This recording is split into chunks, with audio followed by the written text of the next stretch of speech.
Have you ever watched a horror movie and thought, what if they made one different choice?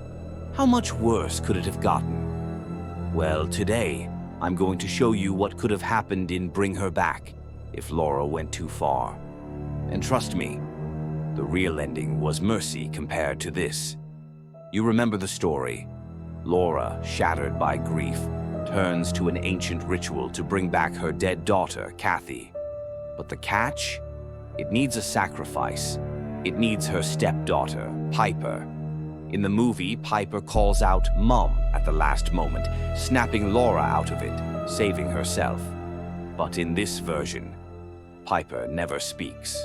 Laura never hesitates. And Cathys comes back, but wrong. Laura forces Piper under the water.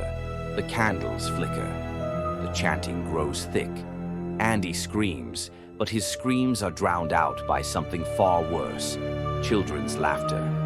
But broken, out of sync, like echoes from a cracked radio. Piper's body jerks in Laura's hands, but she holds her down.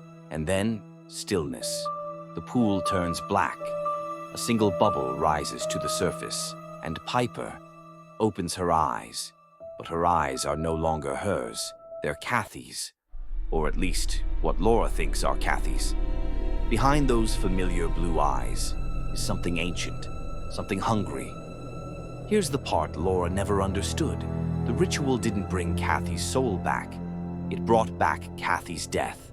Every painful second, every broken bone, every scream that went unheard, it brought back what Cathys felt in her last moments.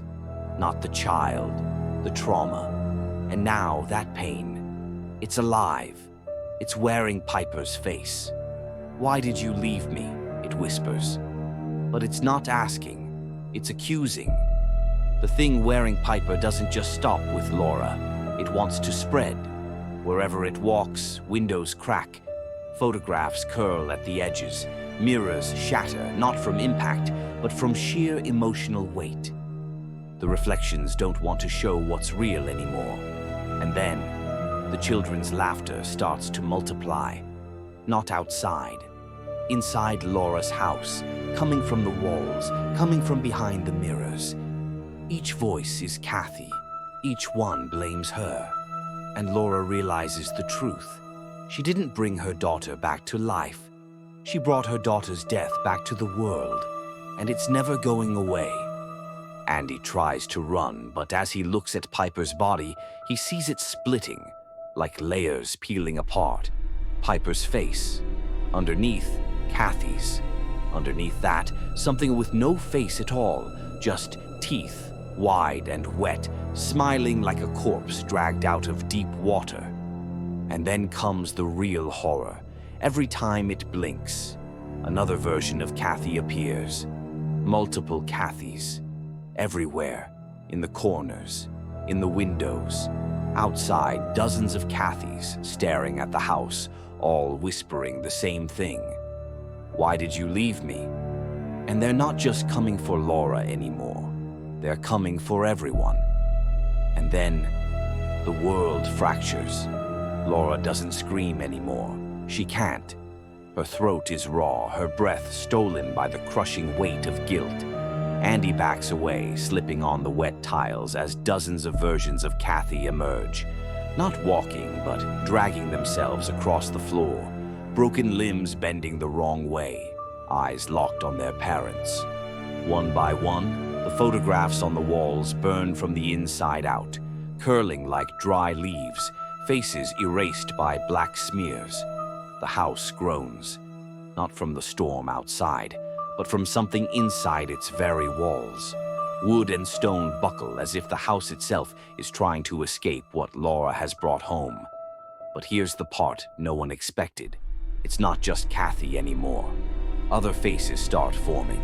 Other children. Other deaths. Dozens. No. Hundreds of small, broken forms rising from reflections in puddles, from cracked screens, from the shimmer of glass shards on the floor. This ritual wasn't just a doorway to Cathys' trauma. It was a beacon for every lost, forgotten, unloved child throughout time, each carrying their own death, each crying out the same bitter question: why did you leave me? And then the knocking starts again, not from the door, from inside the walls, from inside the mirrors, from inside Laura's head. Knock, knock, knock. The camera pulls back out of the broken house into the endless night.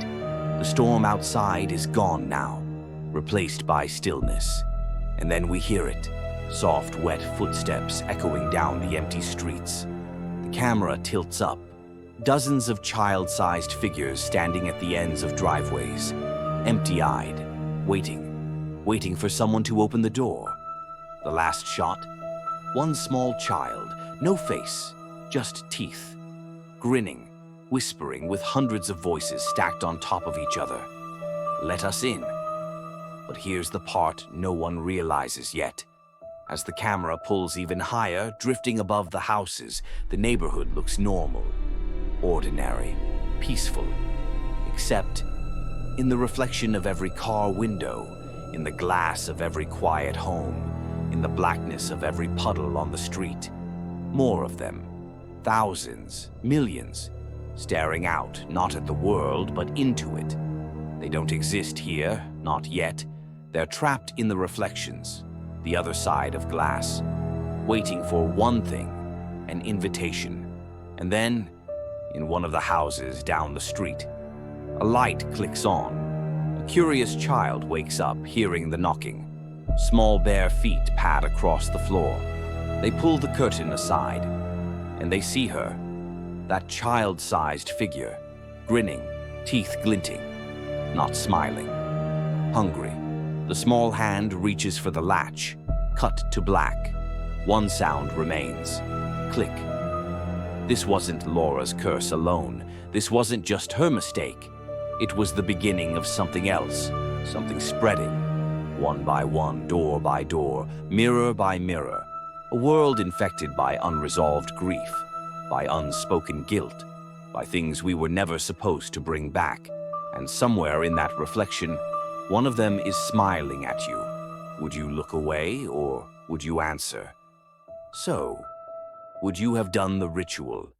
Would you have risked everything to bring someone back, knowing what really waits on the other side? Tell me in the comments below. Would you answer the knock? If this gave you chills, hit like, subscribe, and turn on notifications, because next week we'll twist another horror movie you thought was safe and make it much, much worse.